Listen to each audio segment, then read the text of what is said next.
Hello everyone, welcome back. So today we'll be continuing with the Abductor, all right? And this one will be chapter 5, The Long Road Home.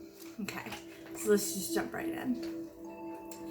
After after driving for close to 9 hours, Damien finally reaches the cabin deep in the middle of the woods. After he shuts the engine and gets out, he grabs Victoria by the hair as he drags her from the van into the cabin and throws her into the shower. Once out of the shower, Damien instructs her to lie down on the bed as he needs to get a quick release. He jumps on top of her so he can have his way with her emotionless body. Sorry. Emotionless body. As he finishes, he gags and binds her again. He takes her to the basement where he sets up a chair for Tony. They'll have each other for some company. On the chair, barbed wire with a straight edge razor on the sides locks her arms into place with nails on the seat. Now he heads back to the van to get Tony. As he approaches the van, he hears noises coming from inside. When he opens the doors, he sees Tony with a scared look in his eyes as he tries to free himself. As he looks at Freddy's unconscious body next to him, Damien just stands at the door as Tony grows anxious. He wants to see just how far Tony is willing to go to gain his freedom. As he throws his body against the van, Damien decides to interfere since he knows Tony won't break loose. Up already, I see, Damien says, mocking him. I thought we were fixing my car. Where are we? Tony asks. Well, Tony, you're the only one that knows about my little outburst in the parking lot. I can't let you ruin my reputation. Besides, no one knows where you are. No, that's not the case. I just wanted my car fixed, Tony says. Tony, I know that's not the case. You're in my house now, and you'll understand you were at fault now. You picked the wrong day to get on my nerves, and I made sure there's no trace of you anywhere. There's no security, video, car, and soon no one will know where to look for you. Damien grabs Tony by the handcuffs and drags him all the way to the basement. Tony tries to drop all his weight to the ground, but is surprised by how strong Damien really is. Tony tries to hang on the door jamb as he fights off the attack, but Damien sits him at the top of the stairs and kicks him square in the chest, causing him to fall backwards down the stairs. Tony crawls across the floor, looking for an exit as Damien slowly comes down the stairs. Even though he knows there's no other way out, he tries. That's when he comes across Victoria. Horrified, Tony looks at Victoria's body and how she's tied up. Knowing this is something that could easily happen to him, he backs up a little when he bumps into the custom-made chair. Damien sneaks up behind Tony, kicking him to the ground face first, and then stands him in front of the chair while Tony tries balancing. Damien strikes him in the balls, causing him to fall backwards onto the chair. Tony screams as Damien gets close to him, laughs in his face, and forces him into place on the chair while he's strapped in. Tony tries to break free, but the barbed wire is buried deeper into his flesh the more he moves. Damien laughs like a madman when he notices Tony has something in his shirt pocket. Damien reaches into the pocket and pulls out another pair of hearing aids.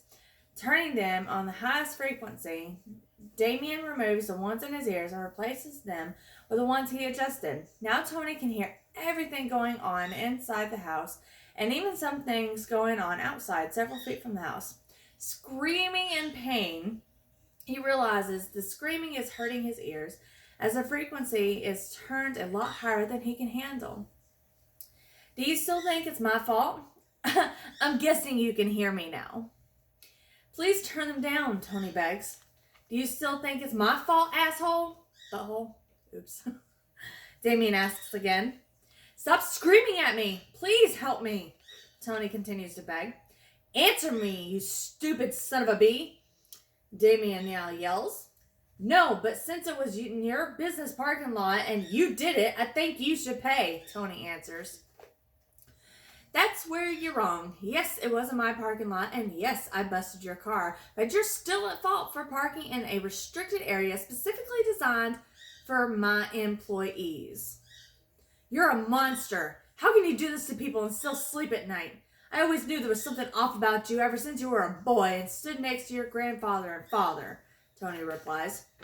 Even so, I have enough money to get me through whatever I want, any problem or situation. For example, if I were to kill you, I wouldn't see any jail time. I would simply buy off your family and no one will ever say no to me. Everyone has a price.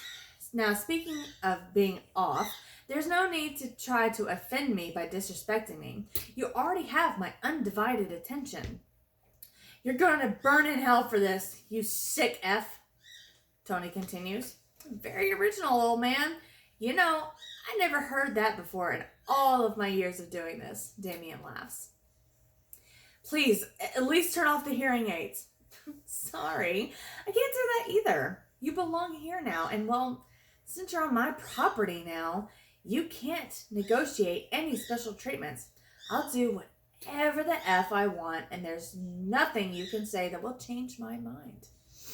Please, I'm sorry. I don't even want your money. Money isn't the most important thing in life. I just want to go home and see my family again. You're not going anywhere. You're not going to see anyone, and you're sure as hell not getting any of my money. Damien blasts the radio and turns on some power tools.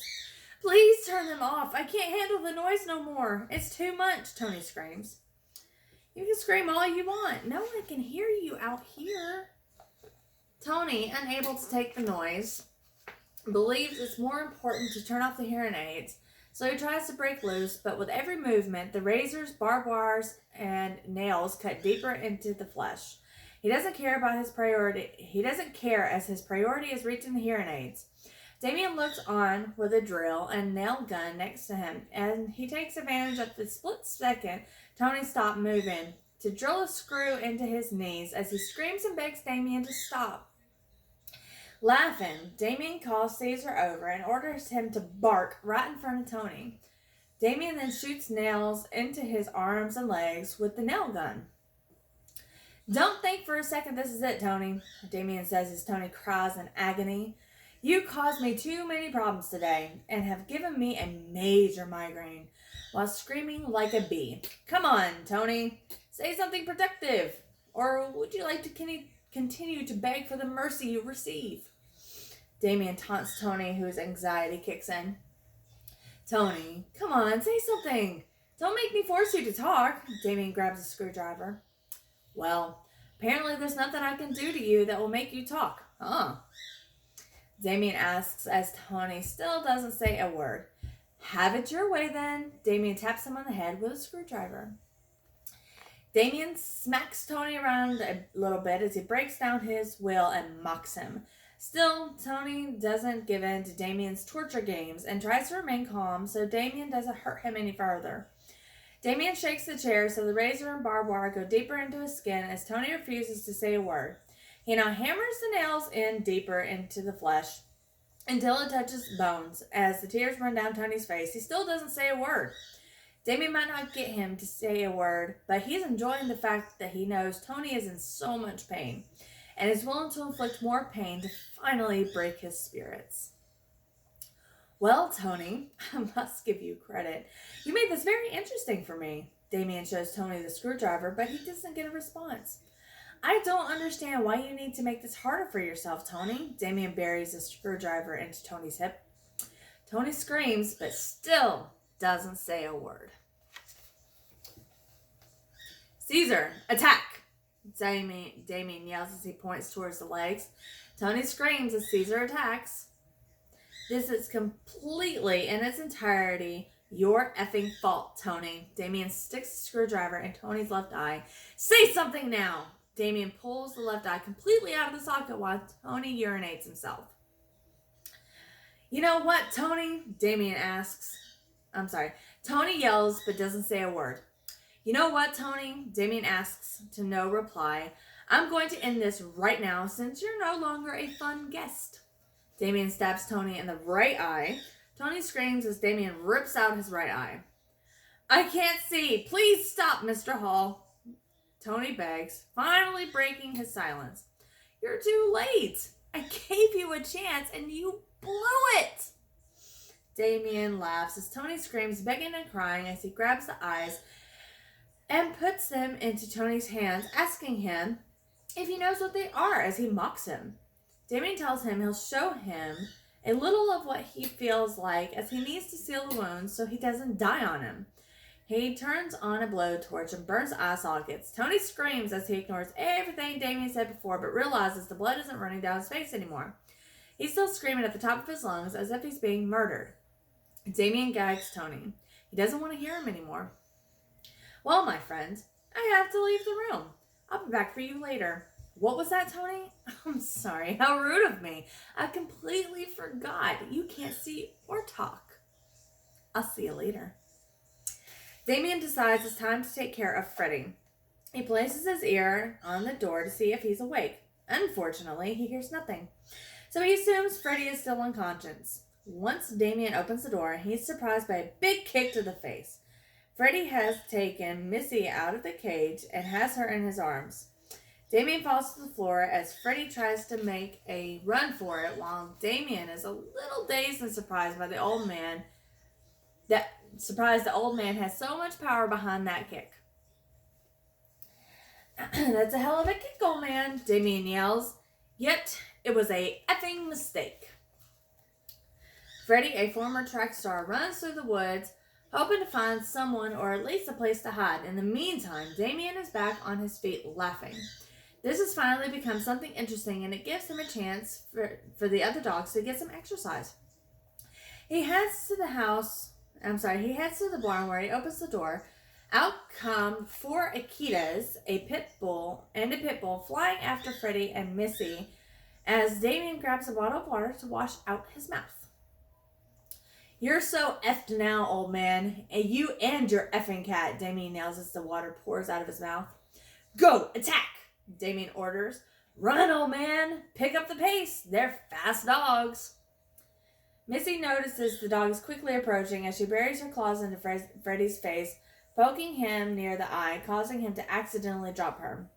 Missy tries to get up a tree, and just as she's halfway up, the pitbull jumps at her out of nowhere.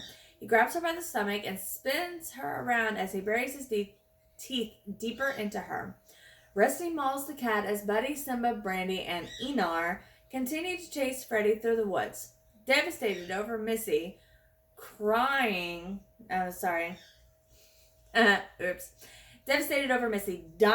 he sees Rusty throw her aside as he rejoins the others and hunt. Freddy encounters a small problem as he becomes winded. Looking back, he sees Buddy and Simba basically on top of him, while Brandy, Enar, and Rusty aren't that far behind either. He runs through a pile of bags on the ground as he hits the floor screaming in agony. He notices he has landed on a bear trap. The 5 dogs surround him now, each attacking different parts of his body. Damien approaches and calls off the attack.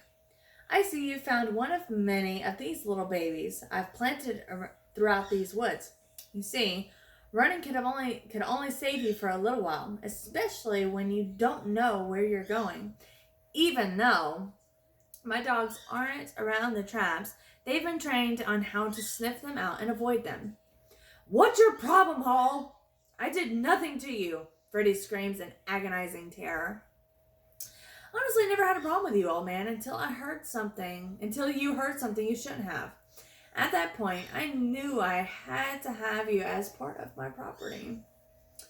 I heard nothing but the television last night. That's what you said it was, and I have no reason not to trust you. But now I wonder, Freddy says.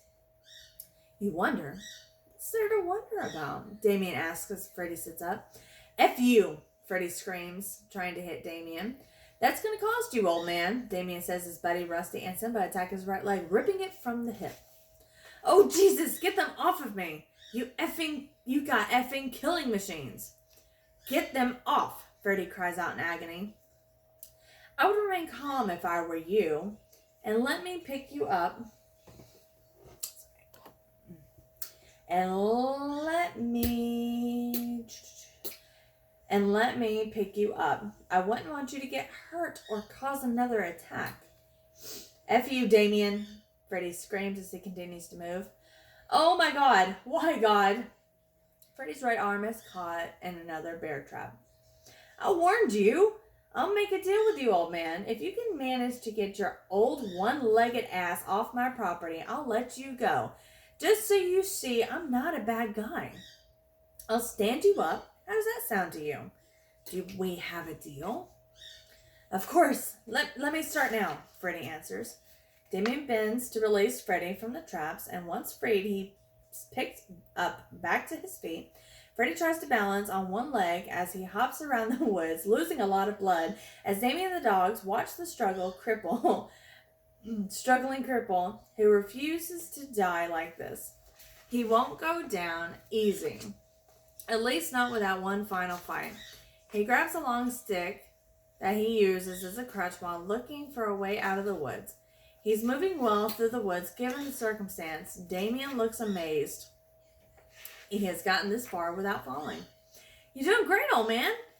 Keep it at a safe pace so you don't overwork your heart, causing you to bleed out faster. Freddy doesn't say a word. He just raises his left arm and gives him the finger. You're funny, old man. I hope you're laughing later. Damien and the pack of dogs follow the trail of blood as they eagerly wait to attack.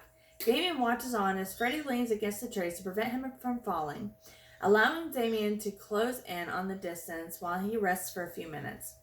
Damien is about 10 feet away, along with the pack of dogs, unwilling to leave his side until command to seal his fate. Damien decides to give him a fair chance, so they stop halfway. Freddy struggles to stand and has a few tears running down his face as he refuses to die this way. After standing there resting for a few minutes, Freddy hops around again, but isn't feeling the same as he did before. Due to all the blood he has lost, he's weak and growing weaker by the second. Lightheaded, he stumbles onto some trees to keep himself on his feet. As he looks back and sees Damien just about arm's reach away, the pack surrounds Freddy, who wobbles, about to lose his balance. Damien tries to hold him up, but he's pushed away. Freddy looks like he has finally accepted his fate. Let your will be done. I'm ready, Freddy says, looking towards the sky. Come on, old man. Don't give it up yet. You're so close. I'm rooting for you. I can't do it any longer, Damien, Freddy says as he hits the ground. Sorry to hear that. Once on the floor, Freddy lands on another bear trap, crushing his ribs as he gasps for air. Damien grabs Freddy and drags him through the woods to take him back to the cabin. As he starts coughing up blood, Damien suspects that his lung might have been punctured with either the trap or a bone from his ribcage. Quickly trying to get back to the cabin, Damien tries to make conversation with Freddy. He doesn't want him dying on him. Hold on, old man. We're almost home. There, I will fix you up, Damien says as Freddy continues to cough up blood. Come on, hold on, Freddy. Just 5 more minutes. Freddy's eyes roll into the back of his head as the dogs howl. Damien drops Freddy's leg to look at him. Blood pours out of his mouth and wounds like an open faucet. Damien tries to stop the blood, but it might be too late as Freddy becomes delusional. What's going on, Freddy? What do you see? I told you not to bring the drugs to the woods because you were going to lose them, Freddy answers. I warned you, and I warned you, but you never listened to me. Oh, F. You're really out there, huh? I just want to take a nap. Can you turn the lights off? Freddy replies. You stay away from the light, Freddy. I see some people that I know from my childhood. I just want to say hello. Freddy replies. I'm leaving now. I'll see you later. You're strange, boy, but there's something decent about you, Freddy says as he takes his last breath. No! You can't do this, Freddy. Wake up! Damien screams. Damien, upset with the death, walks back to the cabin as the dogs attack Freddy's fallen body. Sad about losing another member of his personal torture collection, Damien thinks of a way to stop people from dying since dead people aren't good for the collection. The main problem is that they have all been accidental. He watches the dogs tear away the flesh off his bones as the corpse as he lowers the head into his head into his hands. He can't think straight, given he's doing everything right, yet they continue to die on him. Why, God? Why must I lose everybody that meets me? I know I won't get an answer from you, but I just want a sign. Let me know, please. I'm so lost and confused right now. You know what? Forget it. I don't need this kind of pressure when everything was going great before all the deaths started to happen, Damien says as it starts to rain. Standing, Damien walks toward the cabin, but as he reaches the halfway mark, the rain turns into a downpour. He picks up the pace. He looks behind him to see if the dogs are there, but as he notices they aren't, he stops under the tree to call them. Damien shouts out for them to head home as the rain comes down harder. Pack rushes over to Damien's side, but Simba has a souvenir with him. He brings part of the corpse with him, and Rusty comes with half of the leg as they drag it all the way to the cabin. Once there, Damien orders the dogs back into the garage. Damien grabs a shovel and shuts the door on the pack. He thinks of where to bury Freddy's body, hopefully someplace where the dogs cannot dig him up. Damien grabs the corpse and takes it back to the cabin. He digs a grave for the old man under a big tree next to the cabin. He remembers Freddy saying once in passing that he loves trees. Once the grave is dug, Damien looks at Freddy and shakes his head in disapproval. He grabs the body and gently places it inside the grave. He now pours gasoline into the hole and lights the corpse on fire. Letting it burn for a few minutes, Damien covers the grave with dirt, and once he's done, he lays on the floor next to the grave, looking at the stars. After looking at the sky for over an hour, Damien decides it's time to head back inside. He grabs the shovel and, as he gets up, patting down the dirt around the grave. Damien now goes to the garage to put away the shovel. Once he's on his way back from the garage, he sees someone standing next to the cabin entrance. "Hey, can I help you? Don't you think it's a bit late to be selling cookies?" "I'm sorry, am I bothering you?" The person replies. "Oh my, Desiree, is that you?" "Yeah, I'm sorry if it's too late for you," Desiree answers. "So, what happened that you stopped by so late?" "Well, I knew you were coming today, so I cleaned the cabin and all, but that's not why I'm here. I stopped by now instead of coming tomorrow morning because I want to make sure the dogs were okay. I heard screaming and howling in the woods," Desiree replies. "So, is everything okay?" "Yes, everything is perfect, actually." "So, what do you think of the way I took care of the place and the dogs while you were back in the big city?" Desiree asks. "Honestly, I love the way you've managed the place. You obviously know what you're doing, and that's why I wanted you to take care of things here when I'm away." "Thank you, Damien. That means a lot to me," Desiree says. "Oh, no problem. Oh, by the way, since you're here now, what are you doing tonight? You want to watch a movie and have some dinner?" "Would love to, but honestly, I don't know," Desiree answers. "Why? Do you have a man?" No, it's not that, Damien. It's just, I don't know how I feel about you, and I don't want to get hurt," Desiree answers. "Oh, sorry. It's just that you know how I feel about you, and I don't want to get hurt." "Desiree, everything will be okay. We will do things your way." "Okay, I'll be back later," Desiree replies. I can't wait," Damien answers with a twinkle in his eye. Damien smiles as he watches her leave, thinking of all the things he would love to do to her. Damien has thought of having a relationship with her, but not a regular, boring, and meaningless relationship like all the others, but a serious one. He believes she might be the one for him. Damien has always known he has strong feelings towards her ever since they were kids, but he also thought of torturing her because of the way she behaves sometimes. Damien cannot stand the way she sometimes puts other people in front of him. But at the end of the day, he cannot picture himself doing any real harm to her. He would rather hurt himself before doing anything to her. Then again, there's that side, one that never knows what can happen. About an hour and a half later, Desiree returns smiling, but not how he expected. She shows up with a friend. Damien is shocked and caught off guard when he opens the door to see Desiree standing there with another girl. He struggles with the urge to slam the door in their faces and calling it a night. This completely put an end to any plans he had for the night, leaving him visibly upset. What has him most shocked is the way the other girl looks. She is tall, skinny, and resembles a man more than any other female or transgender he's ever seen. "I don't want to be rude, but who is this?" "Oh, this is Michelle," Desiree replies. "I see. Well, it's nice to meet you, Michelle. Can I talk to you for a second in the other room, Desiree?" "Sure," Desiree answers. Excuse us," Damien says as they walk out of the room.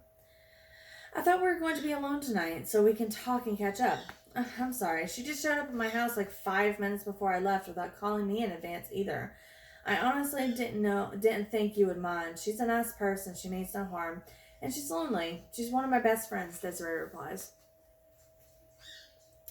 Don't worry, it's fine. I just thought it was going to be us alone. Well, let's get back in there and keep her company. You're right. Let's go and make her feel good. She has plenty of issues right now, Desiree answers. Oh, F. It's going to be a long night, Damien mumbles. What was that, Damien? Desiree asks with a smile. Nothing. Let's go cheer her up. Back in the other room, Desiree and Michelle make small talk as Damien is disgusted by how much she resembles a man. He cannot believe any real female can have that much of a resemblance to a man. Damien tries to find something to do so he can excuse himself from the room. He needs to get out of there as quick as possible. He's feeling sick with every look he takes at Michelle. Unable to get away from the room, he looks for a way to digest her looks, smell, talk, and even the way she acts. It becomes harder with every passing second. Everything she talks about must be about her needing a man in her life. He now is intrigued to see if she's carrying a sausage between her legs. Damien, do you have any brothers? Michelle asks. I have 4 brothers and 3 sisters, Damien answers after a brief silence. Oh, that's a big family. It must be awesome for the holidays, Michelle replies. Any of them single? Michelle asks.